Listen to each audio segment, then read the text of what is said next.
Hey, Barat, congratulations, man. Way to do that. So happy for you. So happy it's coming along. We're gonna keep it moving, right? So yeah, so I was watching the videos. By the way, send it to me, or collaborate with me so I can post it as well. Love to post your stuff on mine as well. Get some extra followers for you. But yeah, you said you were a little steepy on the wedges and stuff, and I saw a little bit heavy. You gotta first, when you're doing your practice swings, find out the ground, especially on these public courses. They tend to kind of overwater them, especially in the summertime, just so they don't burn out, and because they get so much traffic. So let me grab my sandy.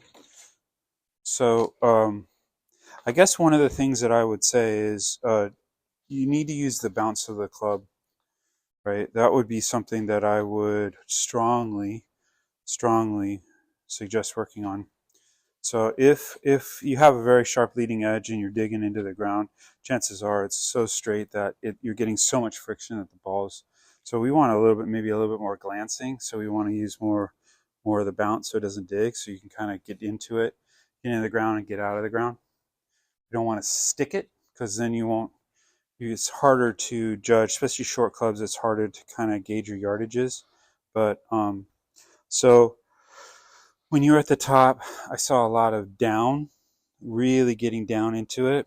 So there's two ways we can attack this. We can attack it with swing thoughts, or we can attack it with setup. First thing I would do is I would look at your grip. I know we were talking about setting the hands and everything, seeing the two knuckles. If you want to use a little bit more of the bounce, what I would do is I would weaken the left hand a little bit. It's a little counterintuitive, but what that does, it doesn't allow the toe to kind of dig in, and you can hit down into it a little bit more, and you'll use a little bit more of the bounce of the club. So it's exactly the same, ideas. So I take my setup, go from my normal grip, right? Then I'll just turn it like maybe one. So what I do is I turn it so that the thumb's straight down, so that the first, second knuckle, kind of like putting, and the leading edge line up. Then I grip it regular with my right hand. Okay, now it will go a little bit. Two things. It may not go quite as far, and it'll tend to go a little bit to the right for you. So you need to aim a little bit left. This is a better shot for like if you're trying that 40, 50, 60-yard shot. You want to take a little bit more club so you're not having to overswing. So for me, where I would hit a 60 or something like that, if I'm trying to control it, I'll use a 56 or a 52 and just control it. But so it'll take a little bit off. I will choke down a little bit too. So everything, so again, if I'm squared up, I would go, alignment stick down, so alignment stick, right? Then maybe set up just a smidge open, just a little bit. Shoulders square, feet a little open. What I'll do is, most of the time with like these short clubs, what I'll do is I'll square this off, and then I kind of flare this out. We can talk more about short game stuff, but for the basics, I don't open this up. I square it off because I don't need as much hip turn as I do on the backswing as I do on the follow through. So yeah, everything kind of set up. Ball position, I'll play it slightly forward like I normally do. I don't put it back in my stance. Again, I'll come in too steep. Then I'll do is I'll kink this in and kind of lean into it. So it's here and kind of push down into it. So it's like that. So there's my normal. There will be my normal. That would be kind of more of a wedgie shot where it's not here.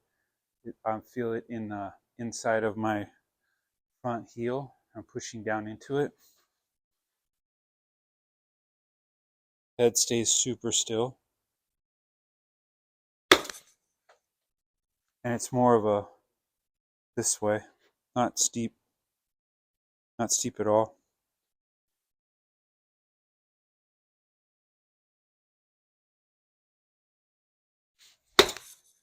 I'm driving. So what I'm doing is I'm actually driving the shot as opposed to trying to hit it. So again, as I'm coming into it, I'm driving it this way, as opposed to like that. I'm driving it into, that'll create that little check spin. Like you want some spin, obviously you want some spin, but you want like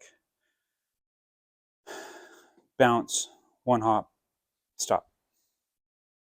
You know, so if you do catch it a little bit aggressive, it just pop up. That's what you want.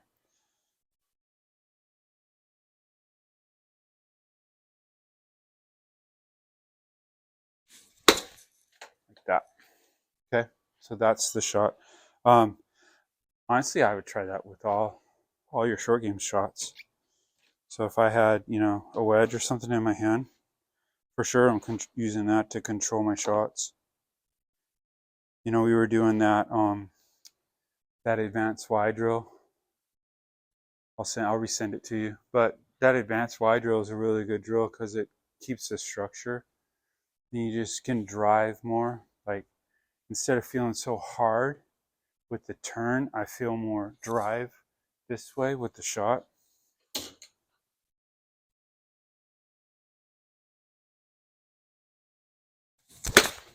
Like that. So it's like that. Okay. All right. So try it. I'll send you, I have a video on 40-yard shots, kind of the way I look at it. I'll send the advanced Y drill. But yeah, I mean, the divot should be really clean. You shouldn't be coming down on it. So instead of trying to go down, think of driving this way through the shot. All right, my friend. Good job. Congratulations. So happy for you. Let's keep it going. Talk to you later. Bye. Oh, by the way, this is, I just put this together. It's my new home theater, home theater studio thing. So yeah, I do homework and drills and stuff and videos off of that. So hope you like it, and I'll talk to you later.